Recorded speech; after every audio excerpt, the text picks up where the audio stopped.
हं. नमस्कार, मी सारंग काका. आज एक नवीन टेक्निक घेऊन आलोय. कॅरम खेळताना स्पीड हा इम्पॉर्टंट मुद्दा आहे. त्यामध्ये स्लो स्पीड, मिडियम स्पीड आणि फास्ट स्पीड. स्लो स्पीडनं खेळताना तर्जनी सरळ सरळ मागं पुढं थोडीशी तिरकी चालते, जराशी थोडी सरळ मागं पुढं चालते. म्हणजे काय, ही तर्जनी ही दाखवा,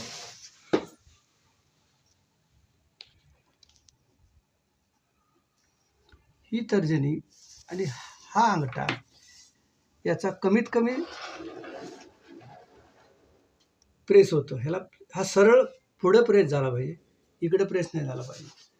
कारण कमी स्पीड मारायचं म्हणजे ह्या प्रेस हे करायचं नाही. म्हणजे थोडक्यात तुमचं जजमेंट कसंही असो, सरळ मागं पुढं बोट चाललं की स्पीड तुम्हाला स्लोली ॲडजस्ट करता येतं.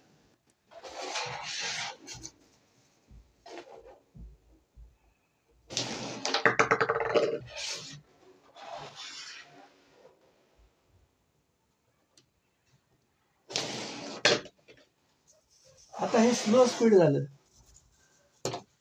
मग याच्यामध्ये ग्रुप थ्रो काय आणि ग्रिप म्हणजे काय, तर हे समजा क्रिकेटच्या बॅटला आपण जे पकडलं ती एक प्रकारची ग्रीप आहे. आता ही तर मी असं खेळताना सरळ तर्जनी म्हणून हे ठेवलं, ही ग्रीप आहे, पकड आहे, थ्रो नाही आहे. तर थ्रो म्हणजे कसं, ग्रुप किती एका बोटाने मारले का त्याला दुसऱ्या बोटाची मदत घेतली, कसं धरलं नाही, ह्या बोटाची मदत घेतली म्हणून हा 2 बोटांचा ग्रुप थ्रो. मग त्या 2 बोटाचा ग्रुप थ्रोचा उपयोग काय,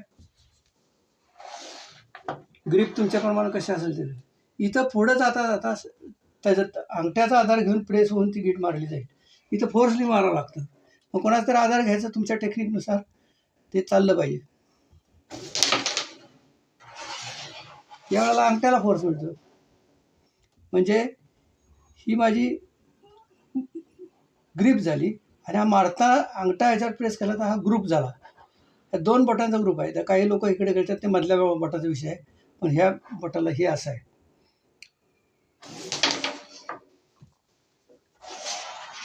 जास्त स्पीडने मारण्याकरता आता